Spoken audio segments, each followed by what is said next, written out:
अस्सलाम वालेकुम नाजरीन, प्रोग्राम बातचीत इंटरव्यू स्पेशल के साथ आपका मेज़बान मुजीबुर रहमान साहिल। और आज जिस शख्सियत के साथ हमारी बातचीत है वो असल में हमारे अवाम के बहुत से मसाइल होते हैं, तो उनके हल के लिए हमारे नुमाइंदा जनाब साबिर अशरफ साहिब जो हैं वो एक्सियन फेस्को फैसलाबाद उनके ऑफिस में मौजूद है और उनके साथ बातचीत करेंगे, उनसे इंटरव्यू करेंगे, उनसे हमारे नाजरीन के लिए आगाही हासिल करेंगे कि सबसे पहला जो इशू है अवाम का वो ये होता है कि ये बिल कहाँ पे जमा करवाएं। कई बार ऐसे होता है घर के दरवाजे पे आता है वापडा का कोई नुमाइंदा और वो कहता है कि आप बिल हमें ही जमा करवा दें और हम इसकी पेमेंट जो है इदारे को कर देंगे।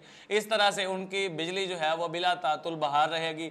या फिर दूसरा इशू जो होता है ये बिल जो है लेके जाएं आप किसी दुकान पे जाके जमा करवा दें या इसको डाक खाने में जमा करवाएं या बैंक में जमा करवाएं। तो ये सारे मामला जो है इस बारे में जानकारी हासिल करने के लिए हमारे नुमाइंदा साबिर अशरफ मौजूद हैं। तो उनकी जो गुफ्तगू हुई है उनके साथ वो अपने नाजरीन के सामने पेश करेंगे। जो अमीर खान साहिब एक्सियन फेस्को फैसलाबाद है उनके साथ उनकी गुफ्तगू चल रही है तो वो हमारे नाजरीन के सामने पेश की जाती है। मुलाहिजा कीजिए। जी अस्सलाम वालेकुम जी। वालेकुम सलाम। जी सर, कैसी तबीयत आप? अल्हम्दुलिल्लाह, मैं आप लोगों का बहुत शुक्रगुज़ार हूँ कि आप इस अहम टॉपिक पे जो है वो आज मेरा पॉइंट ऑफ व्यू ले रहे हैं। गवर्नमेंट ऑफ पाकिस्तान और फेस्को और दीगर कंपनीज़ की तरफ से जो बिल जारी होते हैं, मंथली बिल जो कंज्यूमर को जारी होते हैं, वो उन कंज्यूमर को चाहिए कि सिर्फ़ बैंकों में और डाक खाने में जो है वो जमा करवाएं जो अथराइज्ड हैं गवर्नमेंट ऑफ पाकिस्तान की तरफ से। और ये बात नोटिस में आई है, बाज़ औक़ात जो मोबाइल चेंजर वाले होते हैं या इस किस्म के लोग छोटी छोटी शॉप्स बना के बैठे होते हैं, इवन के बाज़ औक़ात कोई सब्ज़ी वाला भी जो है वो भी बिल पकड़ लेता है और बाज़ औक़ात वो पेमेंट जो है वो आगे फारवर्ड फेस्को के अकाउंट में नहीं करता। और लोगों के साथ इस तरह सादा लो होने की वजह से उनके साथ धोखाधड़ी भी होती है। तो मैं आवाम को, पब्लिक को, फेस्को के कंज्यूमर्स को ये स्पेशल रिक्वेस्ट करूँगा कि वो पेमेंट जो गवर्नमेंट के पेमेंट है, जो बिलों की मद में जो पैसे हैं वो सिर्फ़ बैंकों में और डाक खाने में जमा करवाएं। इसके अलावा किसी दीगर आदमी को जमा ना करवाएं, क्योंकि बहुत सारे लोग जो है ना वो ऑथराइज नहीं होते या वो अपनी किसी लालच में आके वो उनके पैसे लेके भाग जाते हैं और फिर वो दर बदर ठोकरें खा रहे होते हैं, उसका किसी के पास हल भी कोई नहीं होता। तो मैं दोबारा फिर आप लोगों का शुक्रिया अदा करता हूँ कि आपने ये एक अहम टॉपिक जो है वो आज उस पर मेरा पॉइंट ऑफ व्यू लिया है। दूसरा, मैं ये गुजारिश पब्लिक से वैसे भी करूँगा कि जिन लोगों की प्राइम मिनिस्टर रिलीफ़ आ रही है, रिलीफ़ के बाद जो पेमेंट है वो उनसे गुजारिश है कि आप फौरी तौर पे जमा करवाएं, क्योंकि अगर आप फौरी तौर पे जमा नहीं करवाएंगे तो जो रिलीफ़ है वो आपका कटने का ख़दशा होता है कि आपका रिलीफ़ जो है वो कट जाए। लिहाजा ड्यू डेट के अंदर अपनी पेमेंट करवाएं और किसी दीगर प्राइवेट आदमी को हो सकता है वापडा का ही बन जाए, उसको भी आपने पेमेंट नहीं करनी। पाकिस्तान के मामला जो हैं इदारों के ये बहुत ही संजीदा हैं, लेकिन हमारे अवाम जो हैं ये इदारों के साथ संजीदा नहीं होते। इस वजह से पाकिस्तान में करप्शन जो है वो उरूज पकड़ रही है। हम समझते हैं कि सिर्फ इदारे करप्शन करते हैं या उनके अफसरान बाला करप्शन करते हैं, लेकिन अवाम की सतह पर जिस हद तक किसी का हाथ पड़ता है वो उस हद तक करप्शन करना जो है अपना हक समझता है।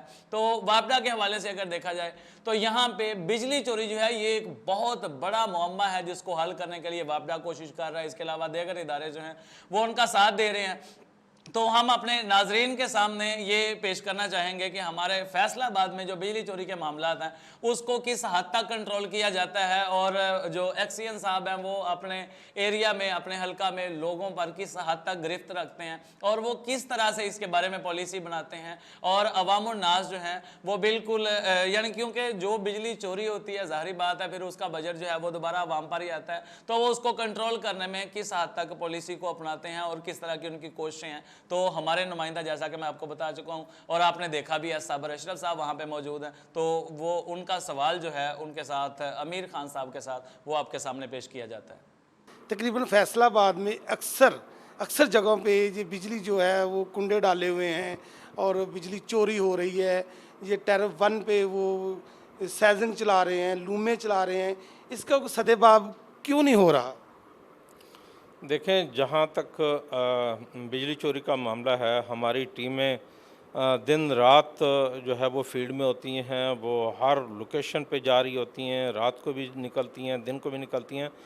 और अभी कल हमने 3 डायरेक्ट सप्लाई के कनेक्शन पकड़े हैं और उनको हमने डिटेक्शन बिल डाले हैं, उनकी एफआईआर्स करवाई हैं और उनके मीटर उतारे हैं। और जहाँ पर भी हमारी नज़र में कोई चीज़ आती है उसके लिए माफ़ी कोई नहीं है। अलबत्ता ये है कि कोई ऐसी जगह हो सकती है जो हमारी नज़रों में अभी तक ना पहुंची हो, तो जो ही नज़र में आएंगे इंशाल्लाह उनको हम छोड़ेंगे नहीं हैं। वो हमारे मुजरम हैं, वो कौम के मुजरम हैं, वो गवर्नमेंट ऑफ पाकिस्तान के मुजरम हैं, वो बिजली चोर हैं और उन पे सख्त और आनी हाथों से उनके साथ उनको निपटा जाएगा उनके साथ। जी नाजरीन, बातचीत चल रही है लेकिन यहाँ पे वक्त हुआ है एक ब्रेक का। हमारे साथ रहिए, इंटरव्यू चल रहा है और ब्रेक के बाद आपके साथ बातचीत करते हैं।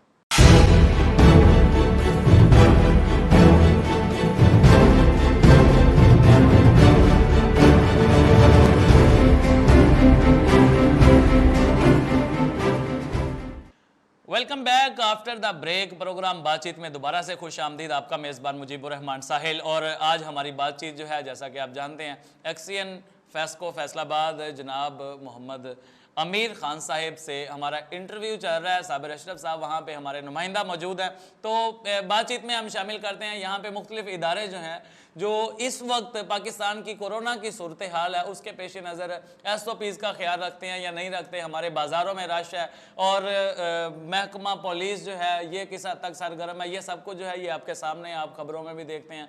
हर तरफ कोरोना जो है इसकी सूरत हाल से आप आगाह हैं। लेकिन यहाँ पे हम देखते हैं कि जो फैसलाबाद का फेस्को जहाँ पे हमारे नुमाइंदा मौजूद हैं, वहाँ पे SOPs का कितना ख्याल किया जाता है और एक्सियन साहब जो है वो अपने मातहत अमला जो है उनके साथ किस तरह ताउन करते हैं। और आया कि ये वाकई मतलब वहाँ पे SOPs का ख्याल रखा जाता है या इदारों में नहीं रखा जाता बल्कि सिर्फ अवामी सतह पर रखा जाता है। तो आप अभी देखिए एक्सियन साहब से इस बारे में क्वेश्चन है। जो गवर्नमेंट में ने SOP पर अमल दरामद की जो शराइत रखी हैं, आप अपने स्टाफ को और अपने ऑफिस में और आपके ऑफिस के जो आपके अंडर में लोग हैं उनको आप SOP पर अमल दरामद करवाने के लिए क्या हुक्म जो आपने सादर फरमाया और कैसे वो सख्ती आप करवा रहे हैं अपनी?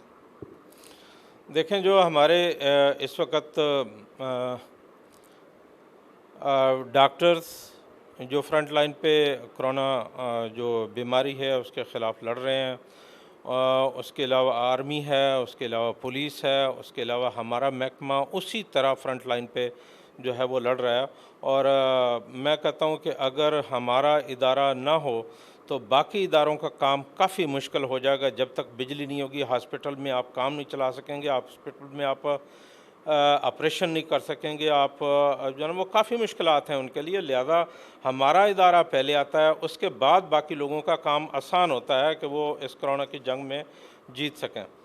तो जब से ये कोरोना एक डिज़ीज़ शुरू हुई है तो मैंने स्पेसिफ़िकली अपने जो 8 और 9 दफ्तर हैं, जिसमें मेरा दफ्तर है, 8 सब डिवीज़नें हैं और एक RO का दफ्तर है, इसको ये तीसरी मरतबा है मैंने उनको मास्क हर एक आदमी तक, हर एक एम्प्लॉई तक पहुंचाया। मैंने सैनिटाइज़र पहुंचाया, मैंने ग्लव्स पहुंचाए हैं और सबसे अहम चीज़ है कि मैंने इन तक अवेयरनेस पहुंचाई है। एक एक आदमी को फ़ोन करके उनको बताया है कि आप हमारे लिए और अपने बच्चों के लिए किस हद तक जो है वो अहम है। आपने ये ख़ुद भी ख्याल रखना है और आप पब्लिक का भी ख्याल रखना है और हमारे इदारे का भी ख्याल रखना है। तो हम कोशिश करें कि इनसे जो है वो महफूज रह सकें। फ़िलहाल अल्हम्दुलिल्लाह हम हैं भी महफूज। सरकारी इदारों में अगर देखा जाए तो यहाँ पे हमारे अवाम जो हैं ये शिकायत करते हैं कि ऑफिसर्स जो है उनका रवैया बेहतरीन नहीं होता, उनकी बात जो है उसको सुना नहीं जाता, उनकी सुनवाई नहीं होती। तो जो वापडा है इसके बारे में भी शिकायत मुख्तलिफ मौसूल होती रहती हैं। और ये भी कहा जाता है कि जो बड़े ऑफिसर्स होते हैं वो जूनियर्स के साथ रवैया बेहतर नहीं रखते बल्कि जूनियर्स को हमेशा परेशान करते हैं।